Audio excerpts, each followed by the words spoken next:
ان جیلوں میں رہ کر کے کہ جس طرح سے دیکھیے کہ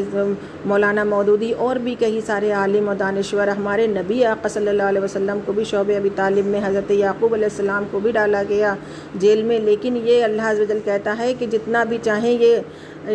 ایمان والوں سے بغض رکھنے والے کتنی بھی چالیں چلیں، لیکن کبھی بھی یہ ایمان والوں کا جو ہے کبھی بھی قطعی بھی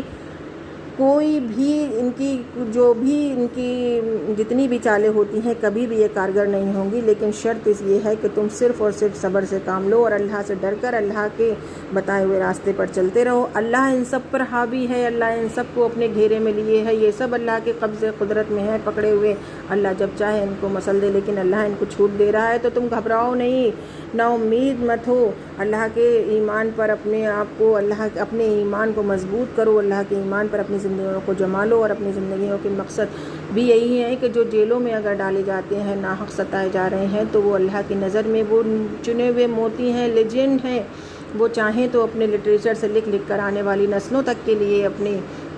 زندگیوں کو ایک مثال بنا کر کے چھوڑ سکتے ہیں، لیکن ہم کو جو ہے صرف اور صبر سے کام لینا ہوگا اور اللہ کے دین پر چلتے رہنا ہوگا۔ جس چیز سے ہم کو گھبراہٹ ہوتی ہے اپنے حق میں دعا کیجیے کہ اللہ مجھ کو اس طرح سے نکال، لیکن اگر اللہ آپ کو اپن کی دعاؤں کے باوجود بھی نہیں نکال رہا ہے تو اللہ آپ کو کسی نہ کسی مصیبت سے بچا رہا ہے، مصیبت میں ڈال نہیں رہا ہے۔ بہت سی مائیں یہ کہیں گی کہ باتیں کرنا آسان ہے، لیکن نہیں، اللہ کے بندو، اپنے آپ کو اللہ کے ایمان پر جما کر اپنی زندگیوں کو سکون کے مطابق کرو تو اللہ تمہاری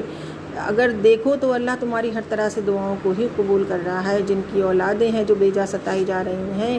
آج، لیکن ہمارے پہلے بھی ہمارے نبیوں کو اسی طرح سے ستایا جا چکا اور سب کچھ ان کے ساتھ میں ہو چکا ہے۔ یہ اللہ کی نظر میں سب کا بات ہے، اور ایک دن روز محشر سب چیز کا حساب اللہ کے یہاں ہو کر ہی رہنا ہے، لیکن وہ روز محشر تو ہوگا۔ یہ مت سمجھیے کہ آج دنیا کی زندگی آپ کی ختم ہو جا رہی ہے تو یہ آخرت ہمیشہ ہمیش کی زندگی مسلمان کے لیے صرف اور صرف وہی ہے جو اس کے مرنے کے بعد شروع ہوتی ہے۔